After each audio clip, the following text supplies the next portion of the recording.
कहते हैं मेहनत इतनी चुपके से करो कि सफलता शोर मचा दे। तो देखिए हम लोग आज सीखने वाले हैं बेसिक अंग्रेजी के वाक्य, ठीक है। बेसिक अंग्रेजी के वाक्य सीखें। तो देखिए लिखा है, इसे मेरे ऊपर छोड़ दो। इसे मेरे ऊपर छोड़ दो। अगर इसी को इंग्लिश में कहना है तो कैसे कहेंगे? अगर कहना है इसे मेरे ऊपर छोड़ दो तो हम क्या कहेंगे? देखिए छोड़ने की इंग्लिश होती है क्या? लीव। LEAVE। क्या? लीव। लाइव नहीं, LIVE नहीं, लीव, ठीक है। लीव इट टू मी मतलब इसे मुझ पर छोड़ दो या इसे मेरे ऊपर छोड़ दो, मतलब मैं इसे कर लूँगा, मतलब इनडायरेक्टली बोला जा रहा है, ठीक है। तो अगर वीडियो अच्छी लग रही हो तो लाइक ज़रूर कर दिया करिए आप लोग, क्योंकि लाइक करना भूल जाते हैं। अब इसी तरह से अगला सेंटेंस है, देखिए हिंदी में लिखा है लेकिन एक शर्त पर। क्या? लेकिन एक शर्त पर। अब इसी को इंग्लिश में कहना है तो इंग्लिश में क्या बोलेंगे? इंग्लिश में कहेंगे लेकिन है तो देखिए हम क्या लिखेंगे? बट, ठीक है। लेकिन को इंग्लिश में हम बट लिखते हैं। But on once condition. Condition मतलब जैसे शर्त लिखा है ना तो कंडीशन जोड़ देंगे, मतलब कंडीशन कर देंगे इंग्लिश में। बट ऑन वन कंडीशन, लेकिन एक शर्त पर। But on one condition. अब अगला सेंटेंस है, क्या मैं यहाँ बैठ सकता हूँ? पूछना है क्या मैं यहाँ बैठ सकता हूँ? तो इंग्लिश में रिक्वेस्ट किया जा रहा है, ठीक है। रिक्वेस्ट किया जा रहा है यहाँ पे, तो हम मे का यूज करेंगे, मे का। तो क्या हो गया? May I sit here. May I sit here. Sit का मतलब बैठना होता है, हियर का मतलब होता है यहाँ। आई मतलब मैं। क्या मैं यहाँ बैठ सकता हूँ? मे आई सिट हियर। तो डियर फ्रेंड्स, आप लोगों से फिर से रिक्वेस्ट करना चाहूँगी, चैनल पर नए हो तो सब्सक्राइब जरूर कर लीजिए, वीडियो को लाइक कर दिया करिए, अपने फ्रेंड सर्किल में शेयर किया करिए ताकि वो भी इंग्लिश को सीख सके, बोल सके।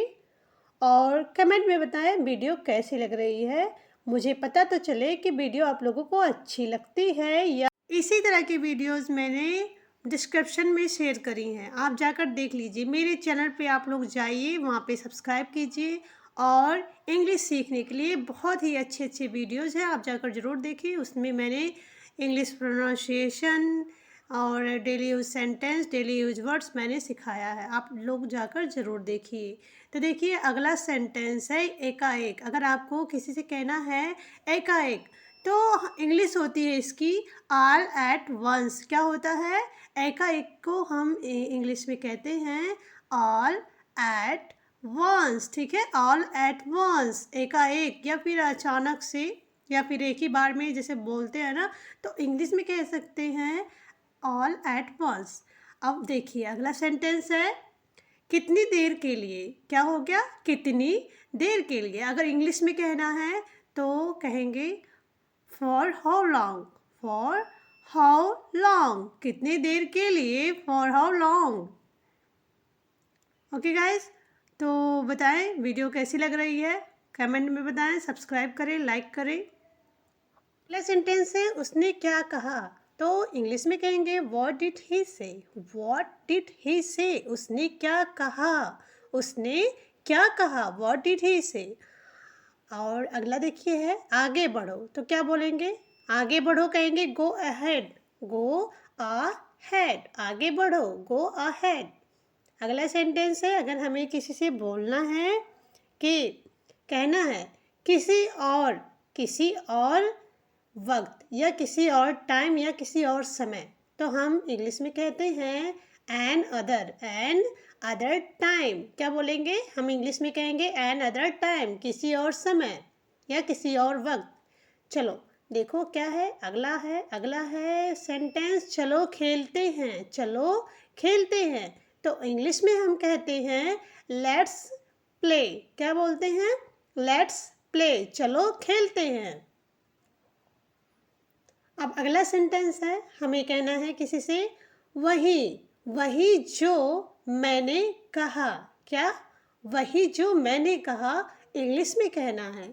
इंग्लिश में कहना है तो हम कहेंगे that's what I said. That's what I said.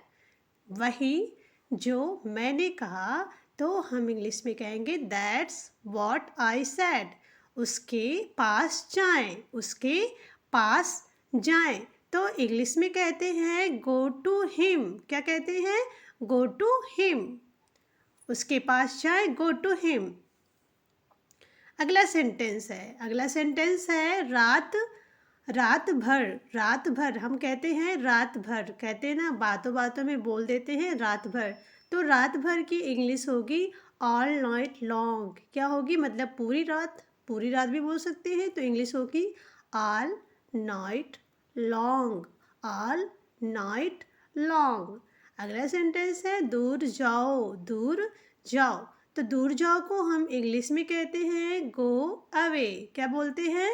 Go away. दूर जाओ, गो अवे. रात भर ऑल नाइट लॉन्ग, दूर जाओ, गो अवे. अगला सेंटेंस है क्या है?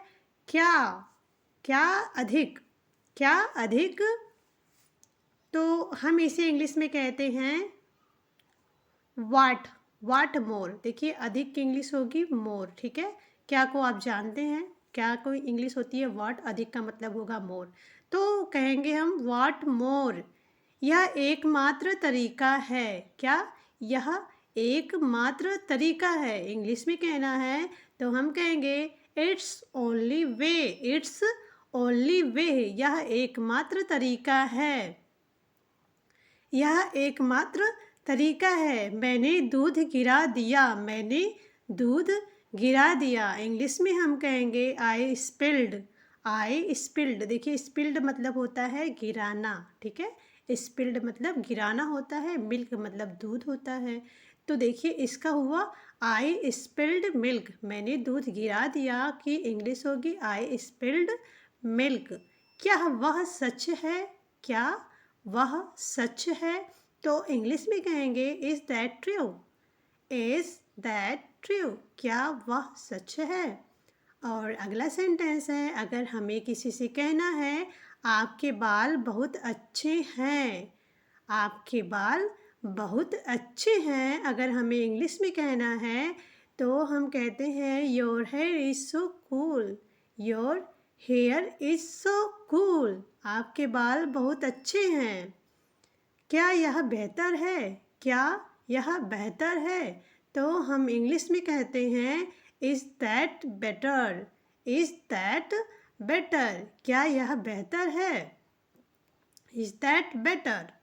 और अगर हमें यही देखिए ये बात कहना है मैं कहाँ हूँ. ठीक है, मैं कहाँ हूँ इंग्लिश में बोलना है. इंग्लिश में कहना है तो कहाँ की इंग्लिश वेयर होती है, आप जानते हैं. तो हम कहेंगे वेयर एम आई, क्योंकि हम पूछ रहे हैं तो वेयर एम आई, मैं कहाँ हूँ. वेयर एम आई. दुखी मत हो. मना किया गया हो दुखी होने से, तो डोंट मतलब नहीं होता है, तो कहेंगे डोंट बी सैड. दुखी मत हो, डोंट बी सैड. अब देखिए जो है ये है अगला सेंटेंस है यहाँ पे डरो मत. क्या है? डरो मत. तो डरो मत की इंग्लिश होगी डोंट स्केयर्ड. क्या होगा? Don't scared. देखिए स्केयर्ड मतलब होता है डरना, स्केयर्ड मतलब डरना होता है. देखिए डोंट मतलब नहीं हो गया, डोंट बी स्केयर्ड. देखिए लिखा है SCARED. क्या हो गया? स्केयर्ड. डोंट बी स्केयर्ड मतलब होता है इसका डरो मत. अब अगला सेंटेंस है, देखिए लिखा है हम हमेशा दोस्त रहेंगे. तो इसकी इंग्लिश होगी वी विल ऑलवेज. देखिए ऑलवेज का मतलब हमेशा होता है. We will always be friends. हम हमेशा दोस्त रहेंगे. We will always be friend. अगला सेंटेंस है मैं नहीं कर सकता. क्या है? मैं नहीं कर सकता. तो इंग्लिश में कहते हैं आई कांट. क्या हो गया? कांट. देखिए नहीं कर सकता है तो इसलिए कैन का यूज हुआ है. और निगेटिव वाला सेंटेंस है नकारात्मक, तो कांट हो गया, मतलब कैन नॉट. कांट लिखा है. डू मतलब होता है करना. मैं नहीं कर सकता, आई कांट डू। और अगला सेंटेंस है इसे अकेले ही करो, तो क्या है, डू इट अलोन, इसे अकेले ही करो, do it alone, do it alone. तो डियर फ्रेंड्स, आप लोगों से मैं रिक्वेस्ट करना चाहूँगी कि प्लीज़ जो है लाइक शेयर सब्सक्राइब जरूर किया करिए, ताकि जो है वीडियो और लोगों के पास जाए, वो भी इंग्लिश को अच्छी से सीख सकें। और देखिए अगला सेंटेंस है, लिखा है आस पास, तो आस पास की इंग्लिश होगी ओवर, ओवर हेयर, ठीक है। आसपास की इंग्लिश क्या होगी, ओवर हेयर। अब अगला सेंटेंस है, तो हमें कहना है तुम्हारे पास कोई नहीं है, क्या है, तुम्हारे पास कोई नहीं है, तो हम इंग्लिश में कहेंगे यू हैव नो वन, क्या, यू हैव नो वन, तुम्हारे पास कोई नहीं है, यू हैव नो वन, तुम्हारे पास कोई नहीं है। अब ये अगला सेंटेंस है, अगर हमें कहना है अब सब, अब से, क्या कहना है, अब से, तो क्या हो गया, इसके सेंटेंस हो गया फ्रॉम नाउ, क्या है, from now on, from now on. पीछे मुड़कर मत देखो, पीछे मुड़कर मत देखो, तो इसकी इंग्लिश होगी don't, don't look be, don't look back, क्या हो गया, डोंट लुक बैक, पीछे मुड़कर मत